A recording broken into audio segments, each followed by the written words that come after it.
So thanks for having me.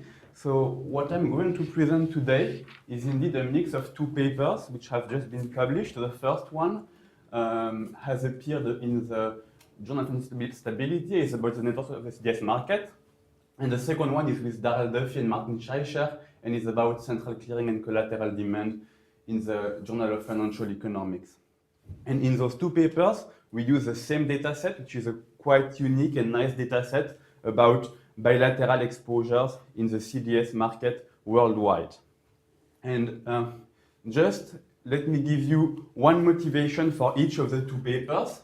So for the first paper, this is what the dataset looks like at an aggregate level. So if you aggregate exposures on all CDS we have in our dataset, this is what you get. In blue, you have two central clearing parties.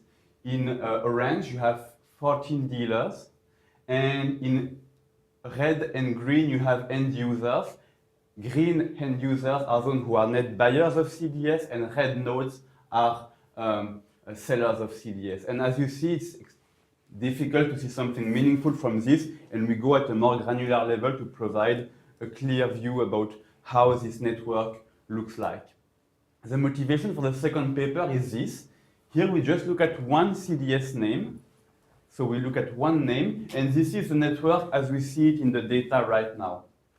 And what is going to be imposed with Dodd-Frank in the US and with the EMIR directive in Europe is mandatory central clearing. So all bilateral trades will have to be novated through a central clearing party. And this is somehow how it will look like. It won't look exactly like that because there may be more than one CCPs and not all banks will be members of the CCP. But what you see at least is that there will be one new player in the market who will be highly systemic.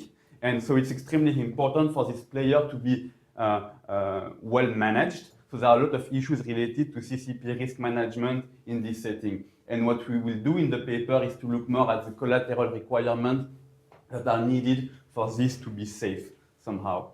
So let's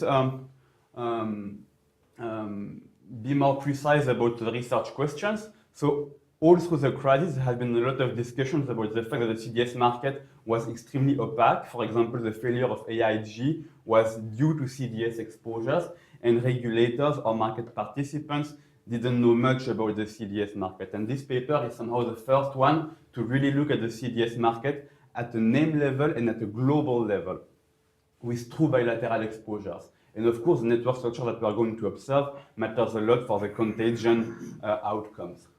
But so you say you look at bilateral exposures, but the data set is notional. Yes. So it's not exposure. So it's not notional exposure. When I say exposure, it's always notional. It's never market values. So we don't have market values and we don't have collateral. We just have notional exposures. Yes. You can't call that an exposure because if I'm collateralized with 100 billion exposure is zero. Yes. In exposure in terms of market, exactly. So it all will be notional. And then the nice thing is that most of the papers in the network literature, they just have one network, for example, the interbank network, and they look at this structure. Here we have a large number of networks for different CDS names. And so we have heterogeneity across many networks, and we can relate the CDS or the underlying bond characteristics with the network outcome. And the kind of questions we ask, for example, is whether the sovereign credit risk is more or less concentrated than credit risk for other types of names. And we could relate, for example, pure network properties, density, clustering, whatever, with underlying properties of the CDS. And in the other paper, we focus more on the impact of central clearing on collateral demand. So the literature, I'm going to go quite fast. So, of course, there is a large literature on networks. And as regards the CDS markets, most or almost all works are about CDS pricing. Instead, we look at bilateral contracts between banks. And the nice thing is with a global coverage. So let me tell you a little more about the data. Actually, the title is in French, sorry. So the source is DTCC, which is a trade repository in the US that covers about 99% of the notional amounts traded in the CDS markets worldwide. with Dodd-Frank and EMIR, reporting to repositories will be mandatory. Before that, a very large number of market participants reported to DTCC. Why? Because when people trade, CDS usually have a maturity of several years, and in case there is some legal issue during the lifetime of the contract, there has to be a third party with the terms of the contract, and this third party was almost always DTCC. And so we have an anonymized exposure data, meaning that we don't know the name of the counterparties, but we have a large number of reference entities, and the anonymization is consistent across names, meaning that we know the whole CDS portfolio of one institution, but we cannot match this, for example, with balance sheet data for this institution. We have this for sovereign names, including all G20 names and 14 CDS names from Europe, from the European Union. Then 601 CDS for financial names, and the coverage is global, meaning for each name which is in our data set, we have all exposures worldwide for counterparties in any place worldwide. And this data set covers about 33% of the global single name CDS market. What we miss is mainly non-financial corporates and some sovereigns which are not G20 sovereigns, so like emerging economies, basically. And what we know is this, basically, we know between any two firms in the dataset on any name, how many contracts have been bought, sold, with the notional amounts. So there are some summary statistics. In most of the analysis, we don't look at all names. We restrict attention to names for which we have price data. So somehow the dataset shrinks a little bit to about 200 names. And there are about 900 traders. The number of observations is about 500,000 number of trades. A very important feature of this market is that net exposures are much below than gross exposures. So gross exposures are about $5 trillion in the data set. The net is only about 375 billion.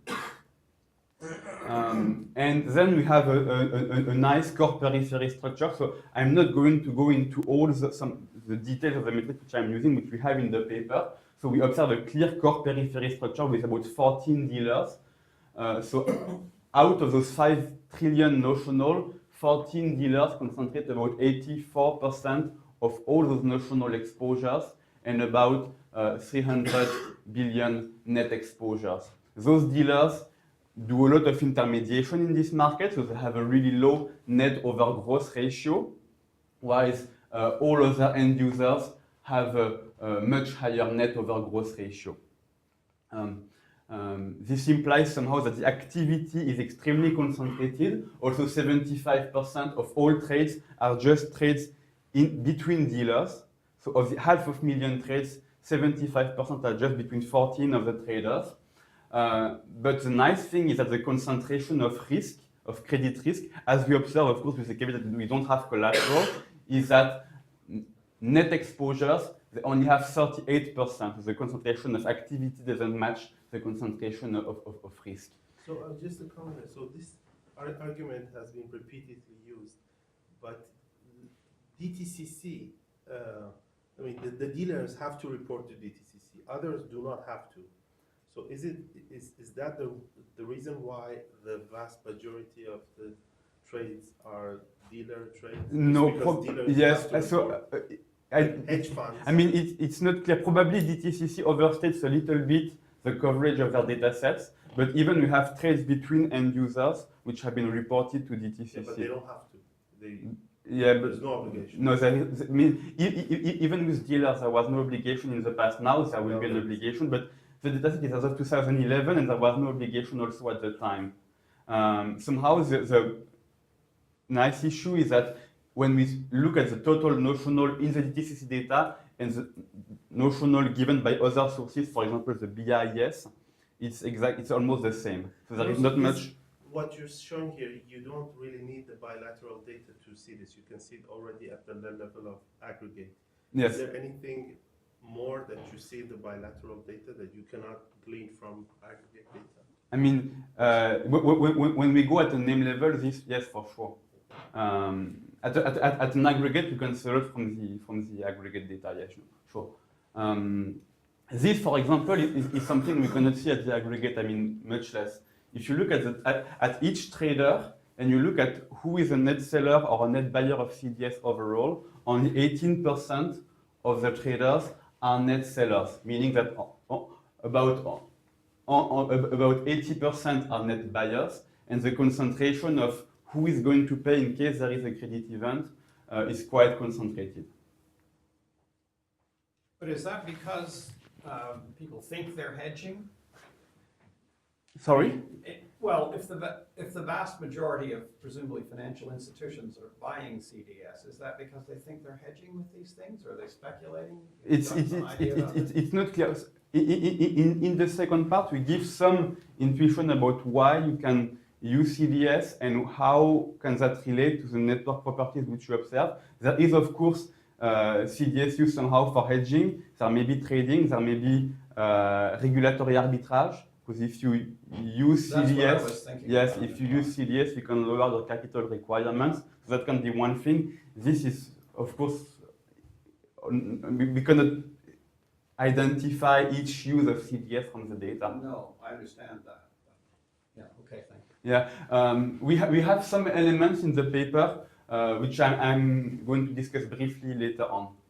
Global derivatives, Bruno De Peer said this year that the purpose of derivatives was to get the money up front and lower regulatory capital. Yes, no, this is for sure one main use of CDS, yeah. For sure. Probably not of other types of derivatives, but for CDS, this is for sure one of the main reasons why they grew up tremendously after Basel II was implemented.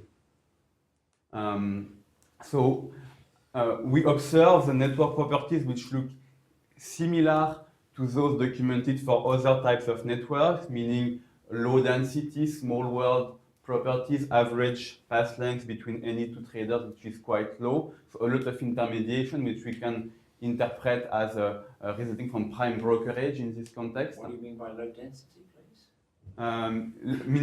The density meaning just you compute the number of actual links over the number of possible links. It will be in the complete graph. Yeah. Yes, Okay. yeah.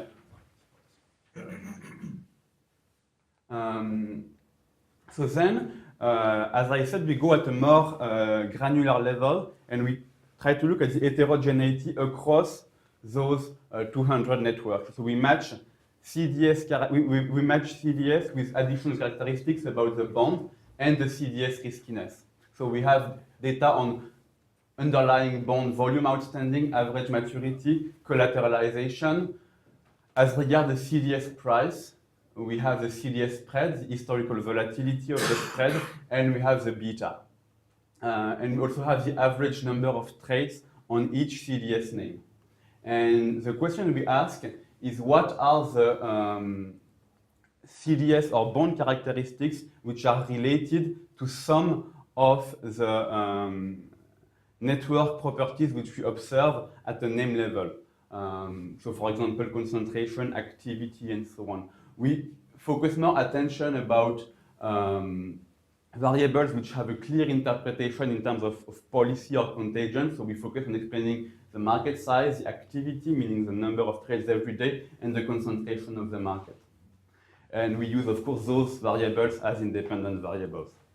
Note, at a more technical level, you could use this dataset to explain more precisely topological properties, more precisely. So I'm not going to show tables for the sake of brevity, but if we look at debt characteristics, so how characteristics of the underlying debt relate to characteristics of the bond, and here somehow you can discuss the uses of CDS to some extent. So we see that when the underlying debt is larger, you have a much larger CDS market, which is not so unusual, striking. What is more striking is that when the debt has a shorter maturity, on average, you have much more activity on CDS and much larger CDS market. And somehow the way we interpret that is that our data dates back from the 2011, somehow the times of debt crisis and so on. And you can think that if there is some concern for rollover risk, then at times of volatile short rates, if some banks who have much short-term debt are more exposed to rollover risk, and that may translate into CDS hedging. Do you observe any kind of relation between the maturity and the spreads? I mean, is it that the short maturity debt has a bigger spread typically? Yes. I think that is true. Yeah. And also, if you just look at the average maturity of the underlying debt to CDS activity at that time or CDS size at that time, you also have this positive relationship. Because I mean, the shorter maturity might be a proxy for the spread or vice versa. Sure. I mean, yeah, exactly. Yeah, I mean, there is always an identification issue, which if you just have a snapshot and you don't have time series, so it's difficult to disentangle both. Yeah, it's more suggestive evidence for further research. And not surprisingly, we find that if a larger share of the underlying debt is secured, you have a much lower CDS market, which makes sense. If you look at the risk characteristics, we don't observe the spread level to be significantly related to CDS market outcomes. What matters in terms of risk is the volatility, which makes sense somehow if you think that you want to hedge changes in creditworthiness and not so much the level of the risk. And also it's highly related to the beta. So meaning high beta CDS have a much more active and large CDS market. And this you can explain somehow with portfolio choice theory. If you think that bonds which have more idiosyncratic risk, you can simply hedge by diversifying your bond portfolio. If you cannot diversify with bond portfolio, you may go to the CDS market. So let me jump to the second paper using the same data. So this is a paper with Darrell Duffy and Martin Schreicher about central clearing in this data set. So what happens if we go from this bilateral network to a network with there is full central clearing? So CDS is of particular interest for this question of central clearing. First, because they have a unique risk profile, which is a jump to default risk profile. And in terms of risk management, there are much more complex issues arising that, for example, for just interest rate swaps, which have a linear risk profile. And there has been a lot of issues with the fact that credit risk also may be correlated with systemic risk, with counterparty risk, and so on. And the dataset, of course, is good in this respect. The quality of the data for interest rate swaps or other types of derivatives is of much lower quality, and the coverage is not that good. So what is central clearing about, very quickly? So when a trade is agreed bilaterally between any two banks, the trade is then novated to a central clearing party who becomes buyer to every seller and seller to every buyer. And then we'll call collateral at the inception of the trade and then on a daily basis with variation margins to properly collateralize the exposure. Regulators expect large stability benefits from central clearing, in particular because, for example, SwapClear in 2008 managed quite well the exposure of Lehman Brothers, which was large at the time. And there are two sources of benefits that are expected. The first one is that central clearing enables multilateral netting, which I'm going to explain on the next slide, and also greater collateralization of counterparty risk. So multilateral netting is simply this. Assume you have a pure bilateral network with this network of exposures. If all trades are novated to the CCP, and for example, you take the case of trader C, it was buying 80 from A, selling 90 to B. After you go to central clearing, its exposure is no longer 170, but just 10 to the CCP. So the notional market size is reduced to a quite large extent. At the same time, of course, collateralization level increase, so you have this trade-off between how are the benefits of netting versus collateralization and also some diversification issues. So there are different types of netting, which I'm not going to discuss, but essentially the key idea is that the relation between clearing and netting is not monotonic. You have different types of netting, multilateral versus bilateral, and in this paper, Darrell Duffy and Hao-Qiang Zhu discuss this issue.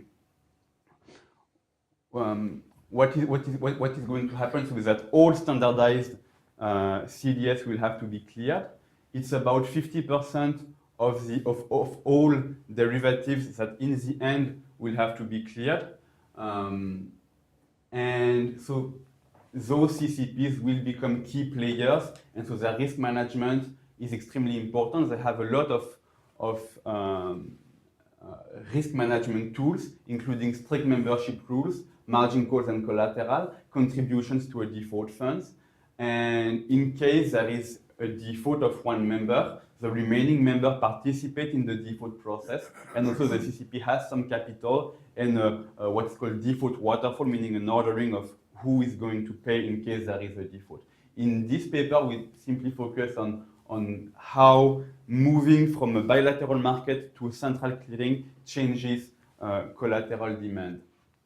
So there are two types of margins that the CCPs call on to its members. Variation margins, which are meant to cover the current exposure of the CCP. So every day, the price of the contract change, and in a sense which is either favorable or not to the traders, and the CCP calls margin on this basis. And the initial margins, which cover the potential future exposure, which is what? If in case a clearing member defaults, it will take several days for the CCP to liquidate the position of the clearing member. And so during those few days, prices will change, and typically initial margins are meant to cover the exposure of the CCP during those few days which are needed to liquidate the position of a defaulted clearing member. Before the reform, banks between themselves were mainly calling variation margins only, and CCPs will call initial margins on all their clearing members after the reform. There have been a few existing papers estimating the demand of collateral arising from this reform, which come with very different estimates, but do not rely on any sort of bilateral data, so it's extremely hard to have a sense about whether it is realistic or not. Our contribution in this sense is that we have true bilateral exposure data, and so we clearly observe the netting sets, the potential diversification benefits at the bank level. We can distinguish between end users and dealers, while most existing papers are focusing only on dealers. We have a more realistic margin model, and we study a variety of market structures. So we have a margin model, which I'm not going to show the equations, just to give you the idea, which is quite close to that by LCH ClearNet or ICE Clear, and which has 4 components. 2 components related to the initial margins and 2 components related to the variation margin. So the initial margin, as I said, is paid only at the beginning of the trade and is meant to cover the exposure that may arise in case a clearing member defaults. So it's related to the volatility of the exposure over a few days that the CCP thinks it needs to liquidate the exposure. So it's based, of course, on the portfolio composition. There are, of course, netting benefits at the name level, and there are also diversification benefits in the model, meaning if you have a more diversified portfolio, the probability that the portfolio will experience large changes in market value over a few days is lower, and so you have benefits from diversifying the exposure. This is the first component, which is paid both by the buyer and the seller, and there is also a short charge, meaning what? Meaning that the CDS has a really asymmetric risk profile.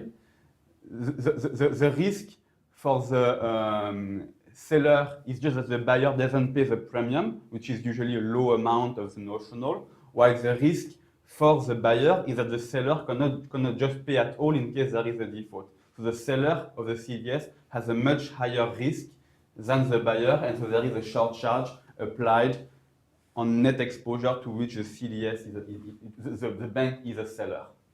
And then the variation margin has 2 components, which hadn't really been modeled before. So we developed a small model of variation margins, and it has a component which is a buffer stock of funds that the bank needs to have ready to prepare, and velocity drag, which is linked to the fact that if I'm committed to deliver some amount to my counterparty today, it may not receive it and be able to reuse it exactly at that point in time. It may take a few hours or one day.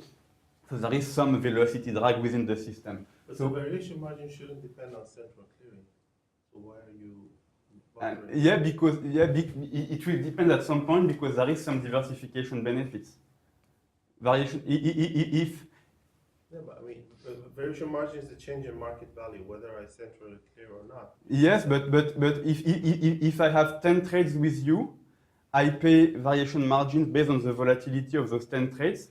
If 5 of the 10 CDS have to be cleared, I pay variation margins on 5 CDS with you and 5 with the CCP, and the volatility of both portfolios of 5 CDS will be different. But the cash flow is the same for me.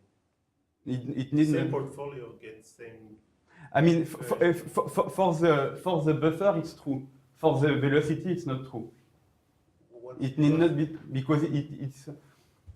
If I have to, I mean, yeah, we should go to the formula maybe, but Maybe you can. yeah, whatever. But it's the buffer depends only on the whole portfolio, not on the market structure. The velocity So you depends have to. Tap the keyboard Okay. or something. because because the screen here is okay. It's coming back. It's sleeping. Okay. Yeah, there we go. Yeah. What is this? Okay. Yeah, we can discuss later, but basically the the buffer component doesn't depend on the counterparties. The drag component depends on the counterparties. So we derive somehow a formula for the optimal buffers which have to be kept. So this is how things work. So so we have this breakdown between dealers and customers or end users. So only dealers are members of the CCP in the data, and so as a baseline model, we just novate the exposures of the dealers to the CCPs. The customer just pay collateral to dealers, both initial and variation margins. And we study both benchmark, which is the one where dealers do not post margin to other dealers, which is somehow initial margins, which is somehow the pre-reform benchmark. And then after the reform, all trades, even those which are not centrally cleared, will be subject to initial margins. And so we compare central clearing in both benchmarks. At the time of our data, which is end of 2011, we already have some centrally cleared exposure. So we identify 2 CCPs in the data set, and they clear about 7% of the exposures at the time. A nice thing is that there is a geographical breakdown according to currencies of clearing. So essentially there is one CCP which clears only US names or American names, some Latin American names as well, and one CCP clearing only European names. And so we have these 2 baseline CCPs which actually are ICE clear Europe and ICE clear US. And we keep these 2 CCPs as a baseline. And then we study a variety of market structure and how the composition changes with this. I'm going to bring you briefly through it. So this is the way we proceed is that we have a clearing threshold, meaning that we proxy for standardization of the contract by the notional amount of the market. So we will say CDS with a large notional amount are cleared first, and then as we go through the reform process, we clear CDS with lower and lower notional amounts. So here, as you go to the left, you clear more and more, basically. Here you clear just very big names. Here you clear all CDS names in the data set. So here, again, only dealers are assumed to clear that trade because they are the only CCP members. And there is some increase in the collateral demand that comes a lot from the initial margins to be paid. Could you just explain what you mean by velocity drag? What is it exactly? So essentially, the idea is that if you just think of variation margins, every euro or dollar of variation margins which is paid by one counterparty is received by another counterparty. So at the aggregate, at the system level, you could think the demand for collateral arising from variation margins is just zero. But then that assumes somehow that at the instant I'm committed to pay you 1 million euros, you also receive them and you can reuse them immediately, which is not the case. There is some operational delay. I see, okay. And so this is this demand arising from the fact that, Yeah. yep. But it's 24 hours. Processing Huh? delay. It's 24 hours. Yes, exactly. Yeah, basically It it's has to be done 24. within a day, doesn't it? Yeah, 24 hours. Yeah, yeah. But is it really significant? No, it's not. It's not. It's not. Yeah, it's not. that was what motivating my Because, question. for example, you're not talking about default funds. No. Yeah. But No. that in volume, I think velocity drag is like less than a basis Yes. Yes. point No. of Exact. default No. fund. Exactly. So I think you can just No. Yeah. Exactly. Yeah. ignore that. No. It's clearly not the big thing at play here. The nice thing to see is just to look slightly how it changes with the market structure somehow. Because this maybe if I can come back to your point about the market structure, think about, for example, the case in which we have 10 CDS, and we compute the market value of our bilateral portfolio, and just one of us will pay the resulting variation margin. If we have two portfolios, it can be that on my trades with you now, I have a negative market value, negative fair value, and a positive with some other counterparties. We split the portfolio in two, so there will be drags on both sides because both flows may not exactly. So there are issues arising from the market structure in this case. So yeah. So essentially, when you go to more collateral, both the initial margins and the short charge increase quite a bit. Here we focus only on dealers, and the velocity drag decreases as somehow the network is made simpler. And the short charge increases more than the initial margins because it doesn't enjoy the diversification benefits. What's the vertical scale there in that previous? Yeah, it's just that we normalize at 1 to the value which is very a from. ratio. Yeah, it's a ratio. And of course, it looks extremely big because initial margins before the reform are extremely low. Yeah. So in terms of billions of euros, it's not that high, but in terms of scale, it looks quite high because of this. So what's CCP threshold? What's this? It's so the idea is the reform says you have to clear all what is standardized. We don't know what is standardized, so we just say we consider standardized all what is above some notional threshold. So here we clear all CDS with a notional global notional above 200 billion. So zero means you clear everything. Yeah, exactly. And if you clear everything, what's the vertical axis say? If the vertical axis say, we'll say the short charge, which is about 6 times the level it is before the reform. The demand arising from this component of the margin is about 6 times its level before. Short charge is jump to default charge. Yes. Yes.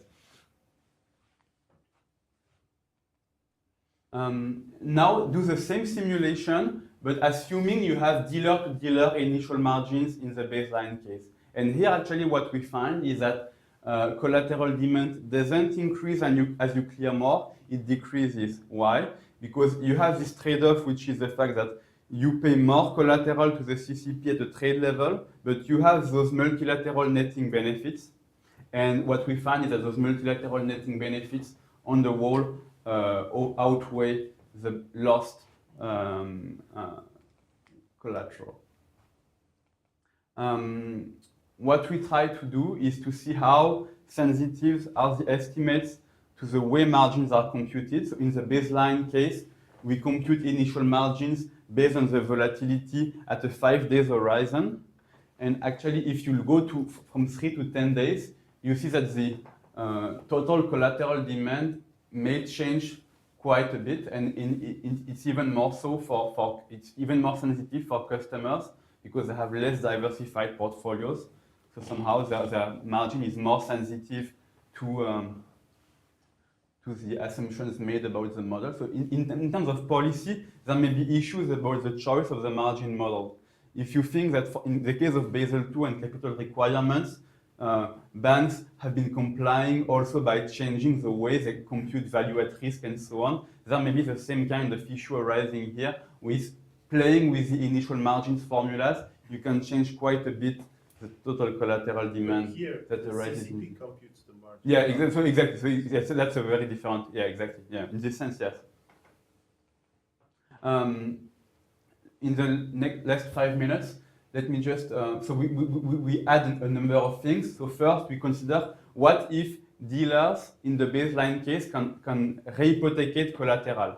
Rehypothecation means that if I receive collateral from one counterparty, I can reuse it to another counterparty. And the issue is that CCPs usually do not accept rehypothecated collateral. So if, as you go to more and more central clearing, I may receive less collateral from my counterparties, and the collateral which I receive, I cannot repledge it. So there is this trade-off, and actually, as you see, so the blue line is the baseline case with dealer-to-dealer initial margins, which I was showing before. So collateral decreases, but if you have a base case with a lot of rehypothecation, you actually have this non-monotonic relation where you have this trade-off between gains from multilateral netting versus lost rehypothecation benefits. There is a debate about the number of CCPs. So in this paper by Darrell Duffy and Hao-Chang Su, they question the issue about the optimal number of CCPs and how CCPs affect the netting sets. Here we just show somehow that increases the number of CCPs increases collateral demand because you lose either netting or diversification benefits or both. And this depends somehow quite a lot on what exactly is cleared by the CCPs. If CCPs are specialized, meaning that one CDS name is cleared only by one CCP, then you lose only diversification benefits across name, but at the CDS name level, you don't lose any of the multilateral netting benefits. If you have multiple CCPs clearing the same name, the increase in collateral demand is much higher because you also lose some of the netting benefits. And this can arise, I mean, you would think banks will never choose to do that, but they may be required if some countries required their home institutions to clear their CDS within their home countries, which has been discussed.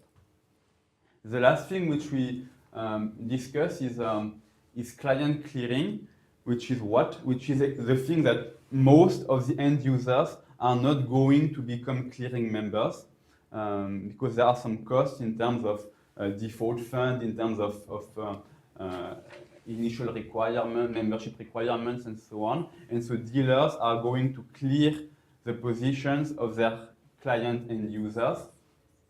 With the issue of collateral transformation, if you think that the CCP is accepting only high quality collateral, it may be that the dealers who are clearing the positions of their end users may accept a lower quality collateral than the CCP, and so receive low quality collateral and pledge high quality collateral to the CCP. So there may be this issue with collateral or liquidity transformation, which raises some issues with risk.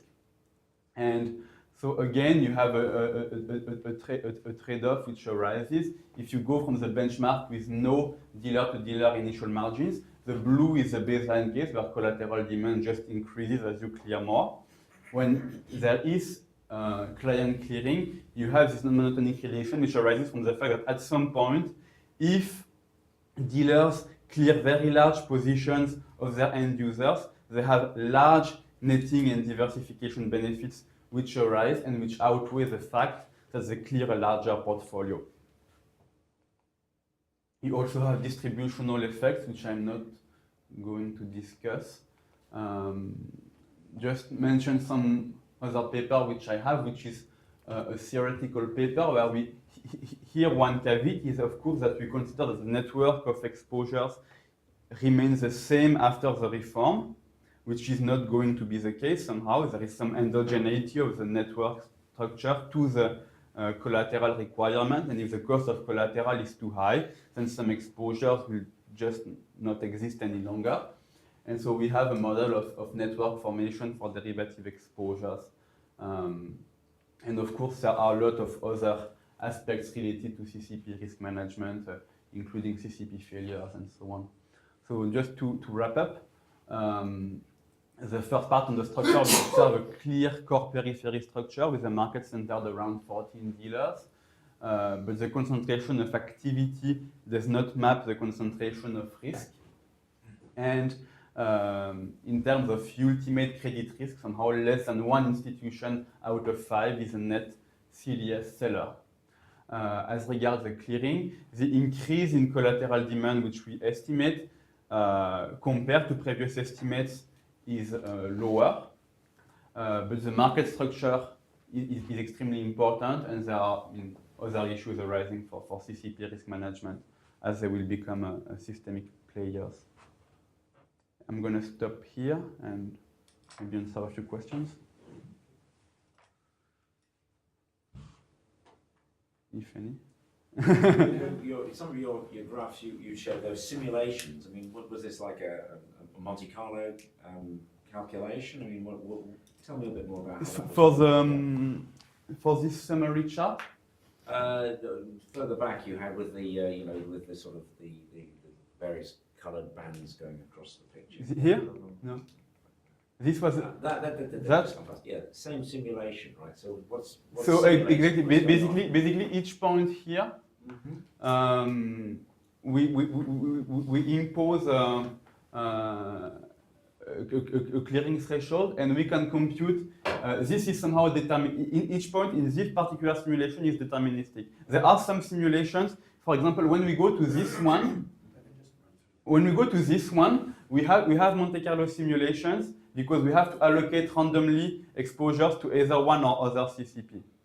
The thing is, in this case, take a bilateral exposure. You have 2 CCP, one American, one European. If the CDS name is European and meets the clearing requirement, it is novated to the European CCP. There is nothing random or so this is determined. When you go to more CCPs, which is this graph, then you have to allocate randomly to one or the other, and then we do Monte Carlo simulations. So how did you calculate the required collateral? So you pick a 200 as your threshold or whatever, and now you've got various values there. I mean, how are those being? So the thing is, you have maybe if I can. So you have one network, okay, with 2 traders and a CCP. You have dozens of trades between any 2 counterparties. Only 2 names. As you go to the left side, first one trade will have to go to the CCP. So this, of course, changes the volatility of this, because you have changes in diversification. Maybe it changes some nettings. So you compute volatility of this, initial margin and operation margin on this basis. So both, as you move to the left here, as you lower the clearing threshold, you will move a lot more of exposure this, and each time you recompute those volatilities and netting. So the collateral demand is being calculated on the basis of what the volatility of the overall. Yes, exactly. So basically, each clearing threshold corresponds to a new network. Each time the network changes from the pure bilateral to the pure central clearing. So each time you have a market structure which will change the required collateral demand. There are 2 questions that I think that interest me, which I don't immediately see the answers to. Perhaps you can enlighten us. I mean, there was a great deal, especially in 2010 and the Euro crisis, the European government crisis, bond crisis, all that stuff, about how much of CDS trading was trading and how much of it was actually risk management. That is, how did the notional position of CDS market relate to the notional position of the underlying bonds? I didn't quite get that. And my second question is, and this comes from experience with various large deals, I mean, looking at various large deals. I didn't see, but I think you showed, or flashed at least, what proportion of sellers of CDS are actually end users as opposed to, that is to say, governments, hedge funds, et cetera, et cetera. What proportion of the market is sold by the customers as opposed to the financial institutions? So the thing is, we don't know the trader types. So we don't know who is a hedge fund, who is an asset manager, and so on. Some people having access to TC know that, but we don't have this information. What we did in one of the papers is to have to look by quantiles. So basically to rank all institutions by size, and look at what is the proportion of net sellers in the very large institutions, in the mid-sized institution, and in the very low institutions. All right. And what we observe is that most of the sellers are concentrated in the large institutions.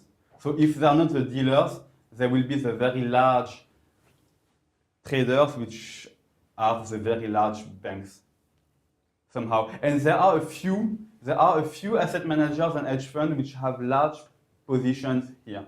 There are a few of them, basically, who see CDS positions like BlackRock or PIMCO. They have large CDS positions, which they see as investing in a bond without paying the notional value of the bond somehow. They receive the premia, but they haven't been paying anything, and they just have the default risk as if they hold the bond. Yeah. So that you can see the CDS as an investment instrument somehow in this respect.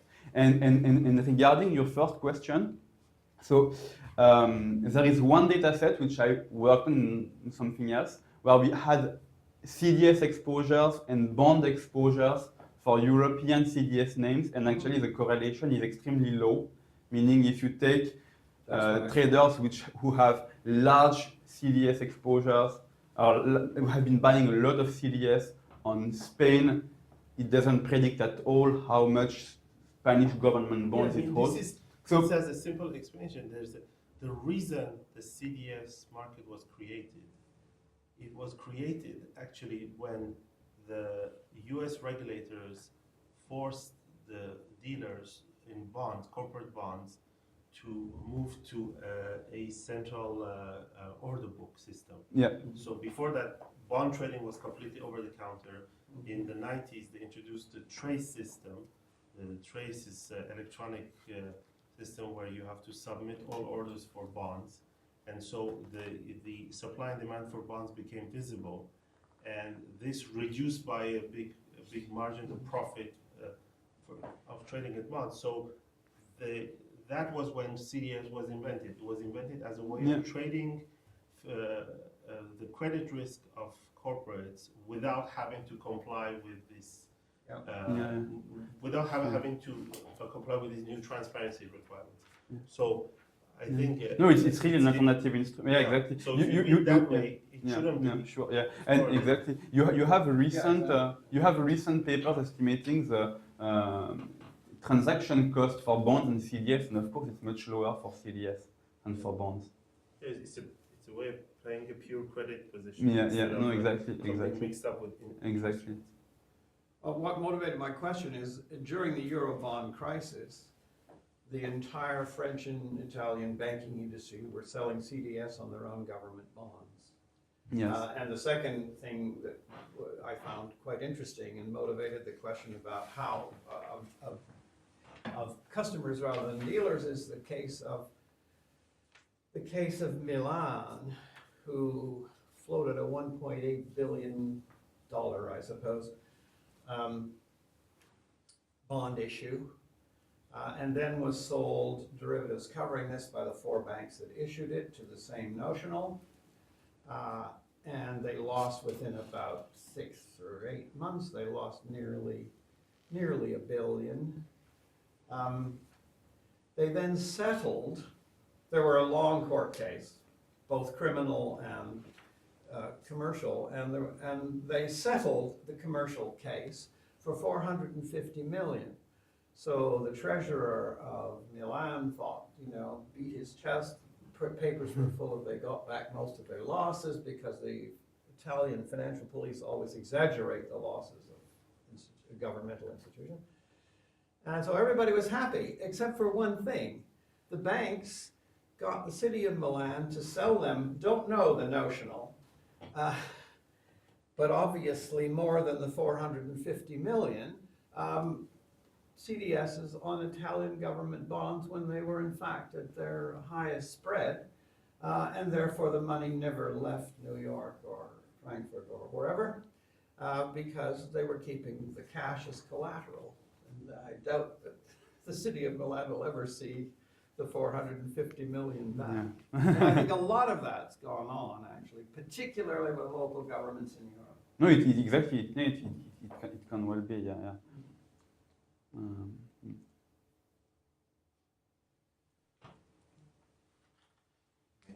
Yeah. Yeah, as you say, I haven't thought so much about CCPs. It's very interesting actually. And somehow I had a totally different view of it. Thinking of CCP as kind of public institution and having only one CCP, but it seems that that's not the case, right? These CCPs are private institutions. Yeah. How is it set up? So, if you look historically, most of the CCPs historically were part of the exchange. So it was part of the post-trade infrastructure, so it was kind of vertically integrated. Now it's much less the case since the 80s, 90s. Now it's much more horizontal, meaning that a CDS trade in any country, you can clear it in one CCP here or there somehow. But they already existed before. They are private, and usually their members are the main clearing banks, meaning somehow each of the member banks is part of the capital structure of the CCP. And this is seen somehow as a skin in the game kind of device, so that they have an incentive that the CCP is well managed. So what is the reform there? So before the CCPs were already there, but they were not. So the thing is, before you had some parts of the derivatives markets which were cleared, some parts which were not cleared. If you take the case of interest rate swaps, there has long been a part of the market which was cleared by SwapClear in London. For CDS, there had never been any clearing before, probably because of the risk profile of a CDS, which is much more difficult to model and to manage than the profile of a swap. Now what the reform says is that all contracts which are standardized, which it's not clear what it means exactly, but it's going to be clear at some point, or clearer at some point, maybe, will have to go through a CCP. I see. But CCPs are not public utilities. At least not now. Yeah. I mean, in the debate on CCPs, there was a kind of political economy issue in terms of which banks want a CCP and which one don't want a CCP. If you are a clearing member, you may want all other traders to go through the CCPs because somehow you are interested also in the equity value of the CCP. Are the issues of competition concerns there? There are some. There's only one CCP here. Yes. So no competition. So the thing is, in the policy debates, there can be issues about competition. Probably one reason why the interest of competition is somehow a bit limited is that you have so huge benefits of multilateral netting that if a CCP is not clearing something which is cleared to a large extent by another CCP, and if it wants to enter that market, it will be very difficult.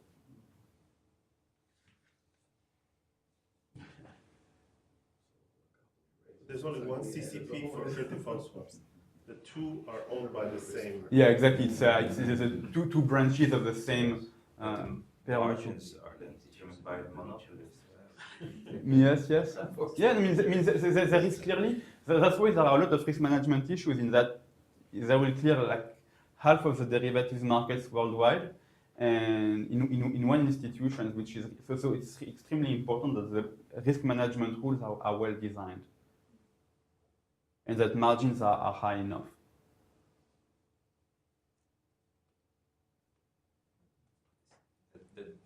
Does it take into account that, I mean, basically, that there's no competition, right? Monopolists will.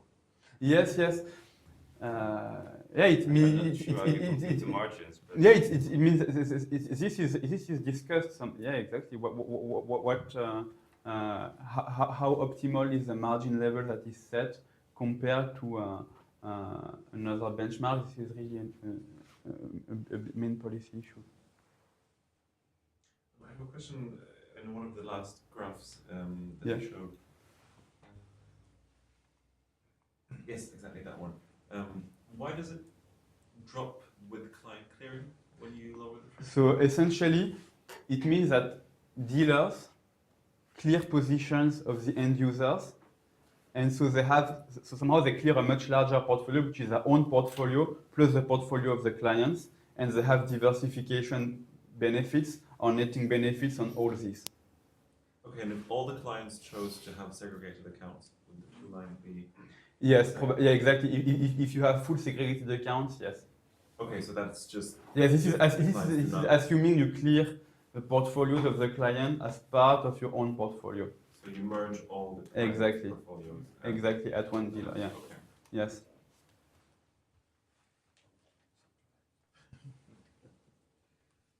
Anything else, or we are done? Yep, I think. Thank you. Thank you.